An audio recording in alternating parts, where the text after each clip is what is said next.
نماز فجر سے پہلے 3 بار یہ پڑھے اس کے گناہ بخش دیے جائیں گے اگرچہ سمندر کی جھاگ سے زیادہ ہوں۔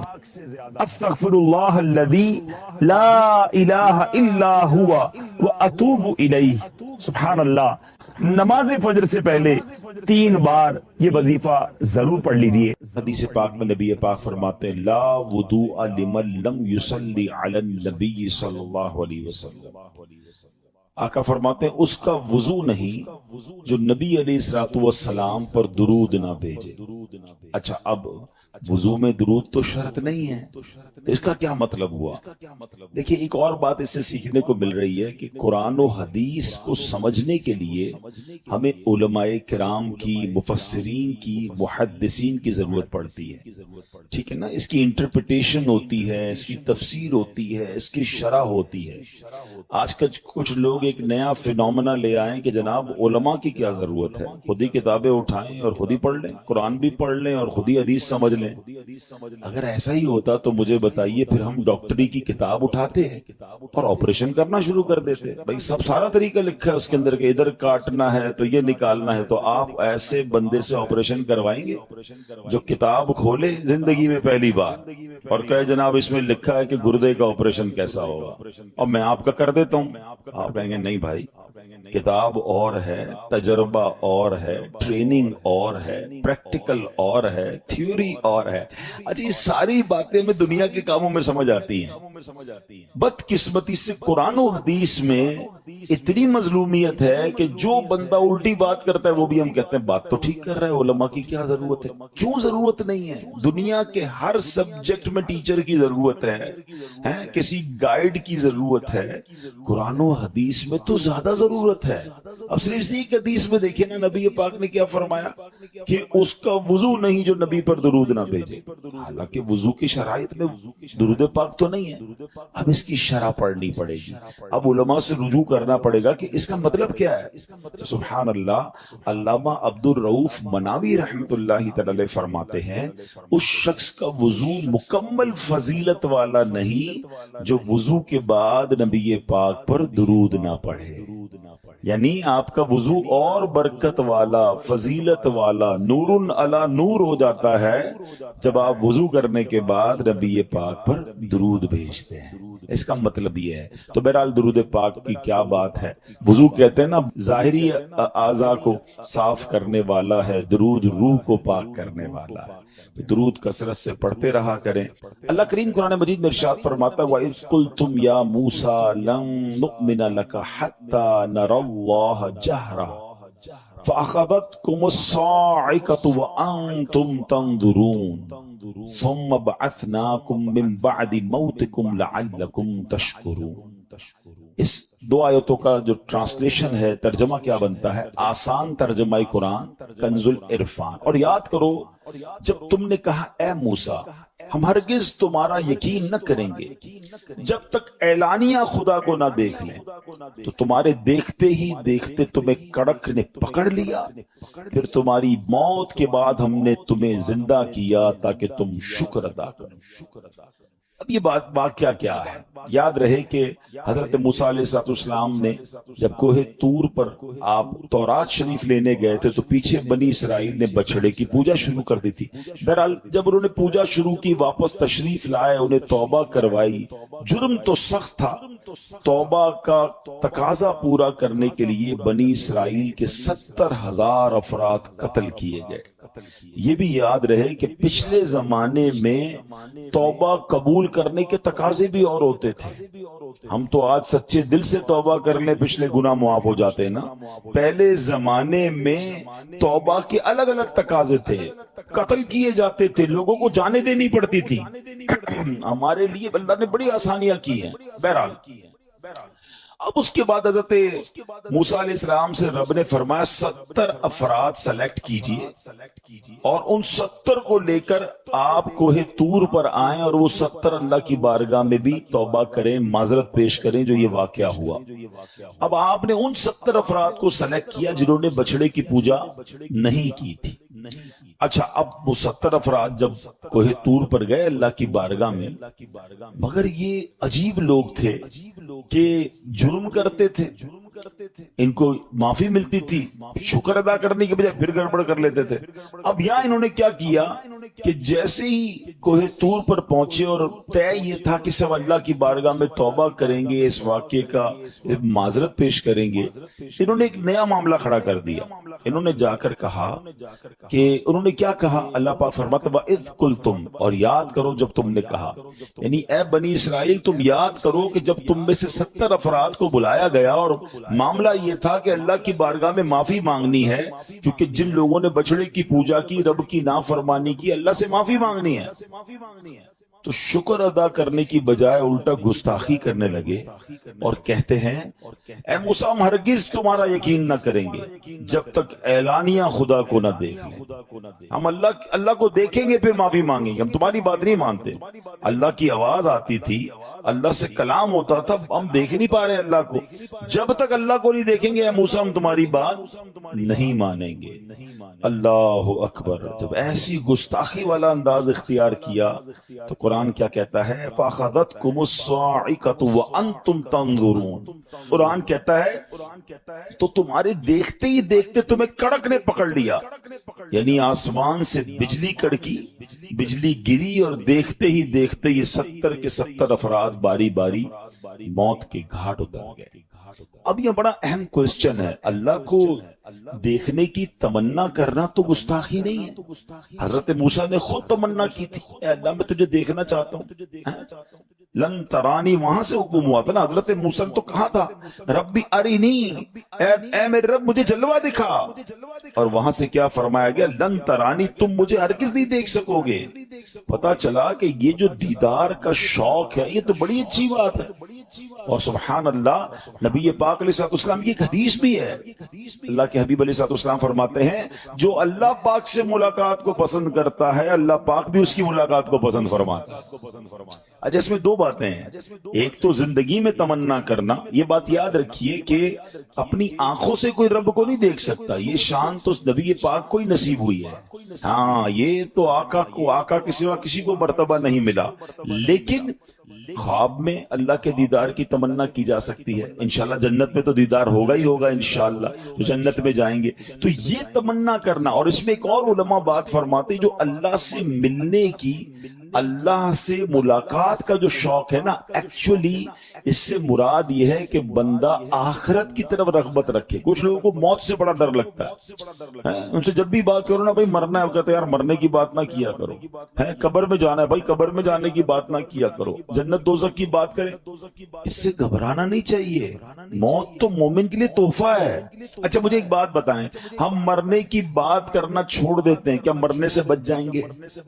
موت پتہ ہے ایک ایسی حقیقت ہے جو دنیا کا ہر مذہب مانتا ہے، صرف مسلمان نہیں، ہر ریلیجن کے لوگ مانتے ہیں، عقل مند ہو، بوڑھا ہو، جوان ہو، عورت ہو، مرد ہو، ایوری بڈی، کسی بھی مذہب سے تعلق رکھنے والے ہیں، ایون کہ جو خدا کو نہیں مانتے نا معاذ اللہ، وہ بھی موت کو مانتے ہیں کہ موت سے نہیں بچ سکتے۔ Death is reality. عربی کا ایک مقولہ ہے الموت قدح کل نفس شاربوہا، موت ایک ایسا جام ہے جو ہر کسی نے پینا ہے۔ الموت باب کل نفس داخلوہا، موت ایک ایسا ڈور ہے، ایک ایسا دروازہ ہے، ہر کسی نے گزرنا ہے۔ کل نفس ذائقۃ الموت، ہر کسی کو پتہ ہے مرنا ہے، تو مرنے سے کیوں ڈرتے ہیں بھائی؟ ہاں کام ایسے کرے نا کہ مرنے سے تو بچ نہیں سکتے، گناہگار بھی مرے گا، نیک بھی مرے گا، مسلمان بھی مرے گا، غیر مسلم بھی مرے گا۔ اب مسلمان کا کام کیا ہے کہ موت سے بھاگنے کی بجائے موت کی تیاری شروع کر دے۔ عاشق رسول تو موت کا انتظار کر رہا ہوتا ہے۔ مولانا حسن رضا خان صاحب کہتے ہیں نا جان دے دو وعدہ دیدار پر، مرنے کے بعد پتہ کیا ہوگا؟ نبی پاک کا دیدار نصیب ہوگا نا، قبر میں آئیں گے نبی پاک، تو ایسی زندگی گزارو نا۔ عاشق رسول تو انتظار کرتا ہے جان دے دو وعدہ دیدار پر، نقد اپنا دام ہو ہی جائے گا۔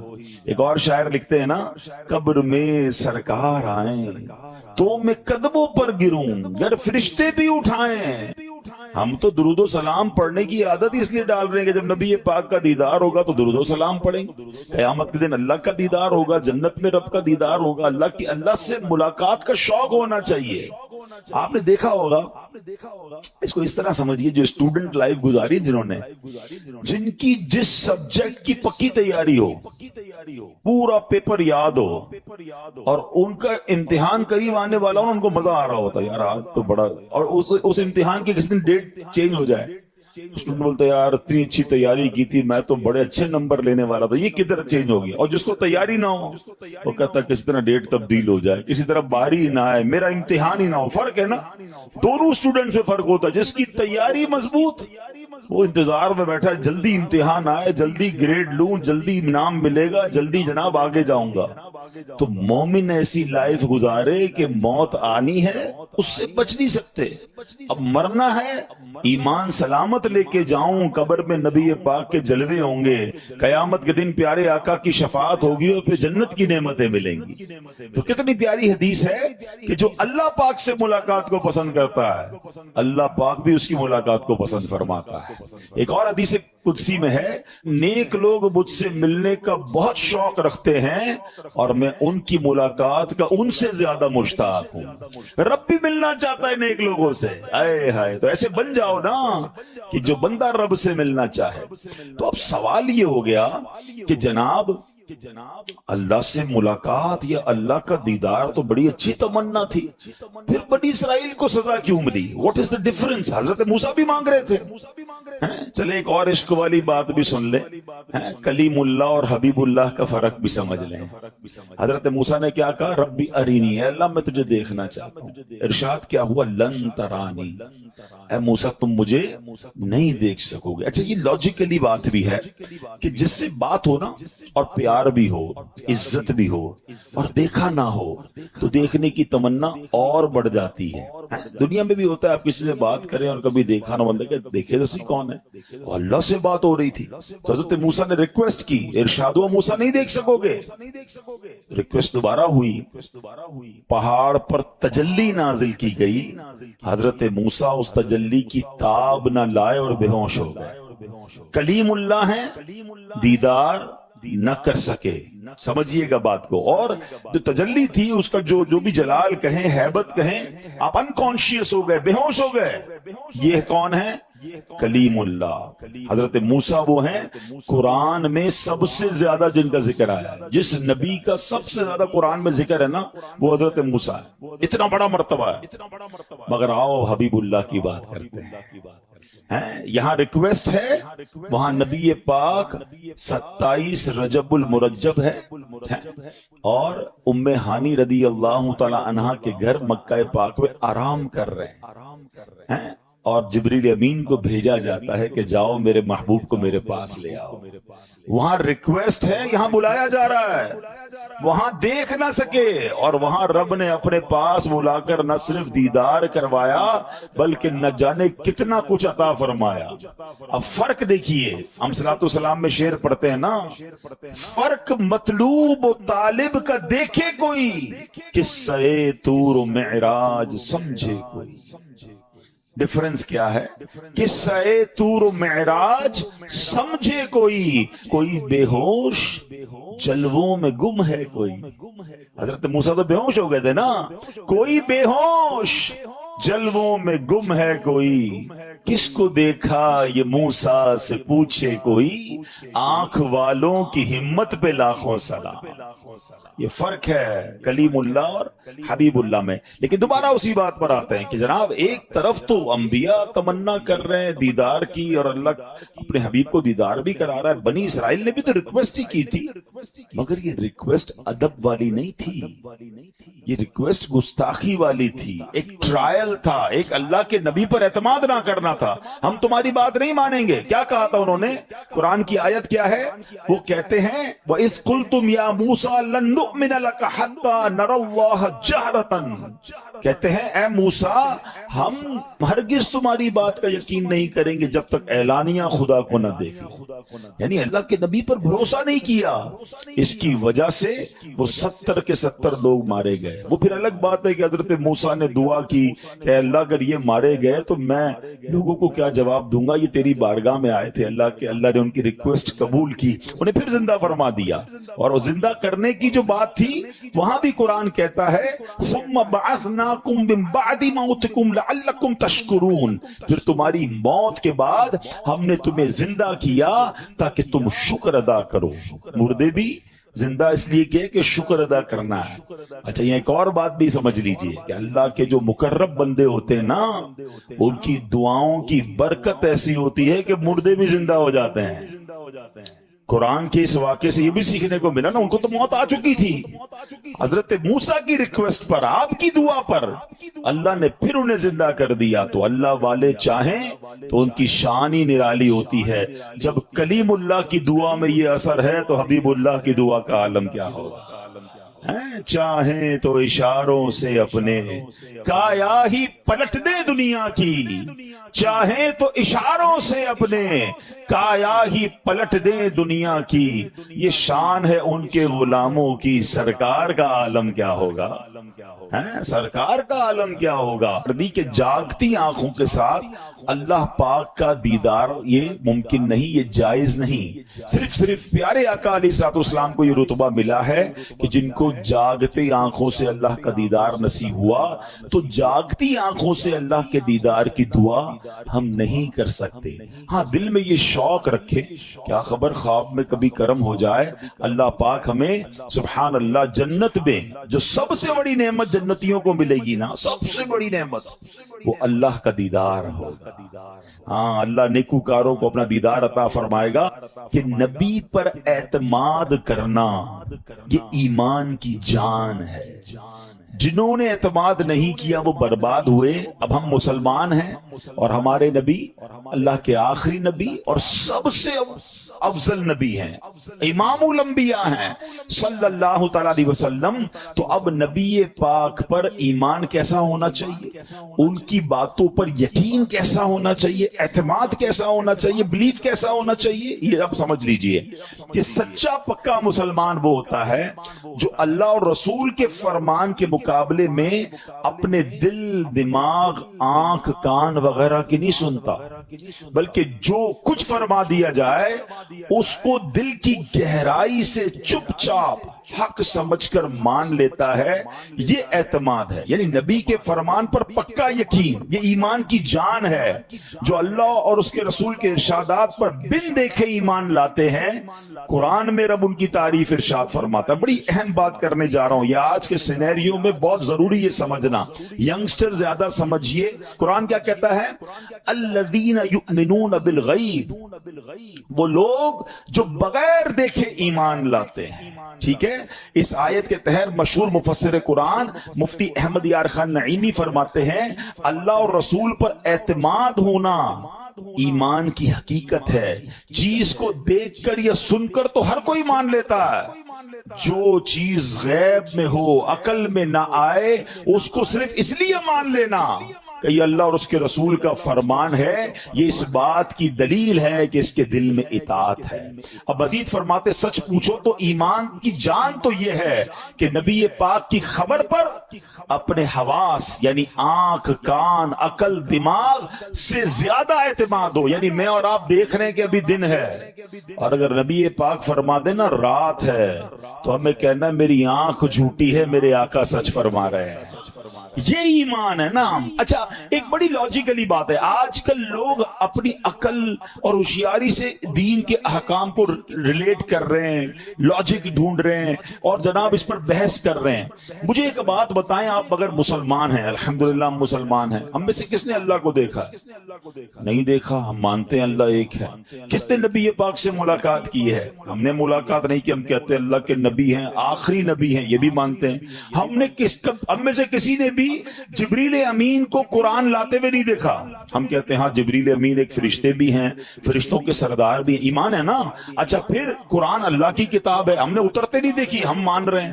ہم نے قیامت دیکھی نہیں، ہمارا ایمان ہے۔ ہم نے جنت دیکھی نہیں، ہمارا ایمان ہے۔ جب اتنی بن دیکھی چیزوں پر ایمان لے آئے، اب اسلام کے معاملات پہ کوسچن کس بات کا؟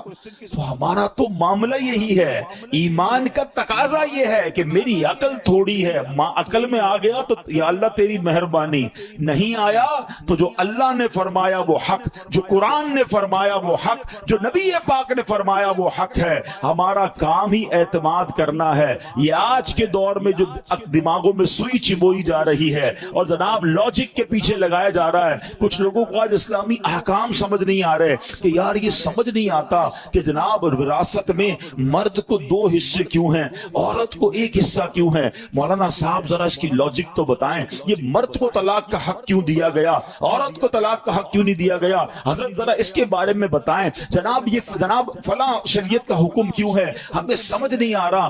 اللہ کے بندو، ہمارا کام یہ سوچنا کب تھا جب ہم بن دیکھے رب پر ایمان لائے۔ ارے حضرت ابوبکر صدیق کا واقعہ کس کو یاد نہیں ہے؟ شب معراج جب گزر گئی، نبی پاک نے کفار مکہ کے سامنے کہا کہ میں رات کے تھوڑے حصے میں گھوم کر آیا، کہاں؟ بیت المقدس کی سیر کر کے آیا، میں جنت کی سیر کر کے آیا۔ کفار مکہ چھلانگیں مارنے لگے کہ یہ کیسے پاسبل ہے؟ ابو جہل کہتا ہے آج موقع ہے ابوبکر صدیق کو بہکانے کا۔ سیدنا ابوبکر صدیق کے دروازے پر گئے، دستک دیتے ہیں، اے ابوبکر۔ حضرت ابوبکر زمانے کے سردار تھے، بڑے عقل مند تھے، بڑے بزنس مین تھے، اس زمانے کے ملینئر تھے۔ آپ سے کہا اے ابوبکر جانتے ہو تمہارے نبی کیا کہتے ہیں؟ کہا کیا کہتے ہیں؟ کہتے رات کے تھوڑے حصے میں بیت المقدس ہو کر آئے ہیں، آسمانوں کی سیر کر کے آئے ہیں۔ یہ لاجیکلی پاسبل نہیں تھا۔ کیوں پاسبل نہیں تھا؟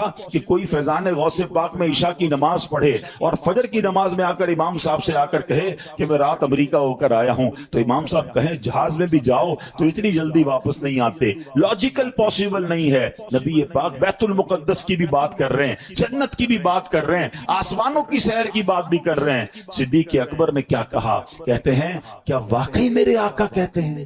کہا جی تمہارے نبی یہی کہتے ہیں۔ کہا میرے آقا کہتے ہیں تو سچ فرماتے ہیں۔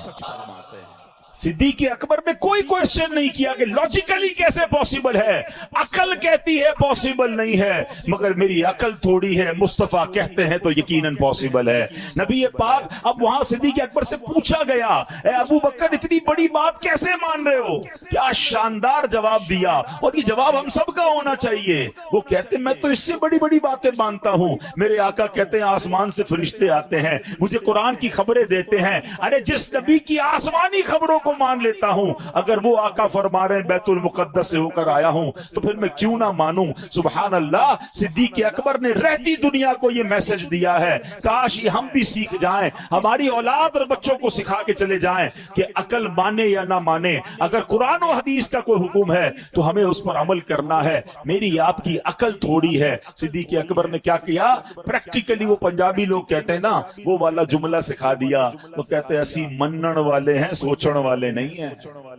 ہمارا کام ماننا ہے، لبیک کہنا ہے۔ اب آپ کہیں جناب ہو سکتا ہے پھر کسی کو سمجھنا ہے کہ یار ہم کیوں جو سمجھ نہیں آتی وہ بات ہم مانیں۔ اللہ اکبر، یہ تو اتنی بدیہی سی بات ہے، اتنی کلیئر سی بات ہے۔ اب بتائیں ڈارون کا فارمولا کیا ہے؟ سائنس کے پیچھے چلنا ہے، لاجک کے پیچھے، کسی پر تو اعتماد کرنا پڑے گا نا۔ ایک غیر مسلم کہہ رہا ہے مسلمان پہلے بندر تھا، بندر سے جناب یہ ایوولوشن ہوا۔ اور نماز ہم پر سب سے پہلا فرض ہے، لیکن نماز نہ پڑھنا کتنا برا ہے آئیے سنتے ہیں۔ اللہ کے حبیب صلی اللہ تعالی علیہ وسلم ارشاد فرماتے ہیں جس نے جان بوجھ کر نماز چھوڑ دی اللہ عز و جل اس کے عمل برباد کر دے گا، اور اللہ عز و جل کا ذمہ اس سے اٹھ جائے گا جب تک کہ وہ توبہ کے ذریعے اللہ عز و جل کی بارگاہ میں رجوع نہ کرے۔ تو اللہ کی پاکی بیان کرو جب شام کرو اور جب صبح کرو، اور اسی کے لیے تعریف ہے آسمانوں اور زمین میں، اور اس وقت جب دن کا کچھ حصہ باقی ہو اور جب تم دوپہر کرو۔ پھر حضرت عبداللہ ابن عباس رضی اللہ تعالیٰ عنہما نے فرمایا اس آیت میں تسبیح سے مراد نماز ہے، شام کی تسبیح سے مراد مغرب اور عشاء ہے، صبح کی تسبیح سے مراد نماز فجر ہے، جب دن کا کچھ حصہ باقی ہو اس وقت کی تسبیح سے مراد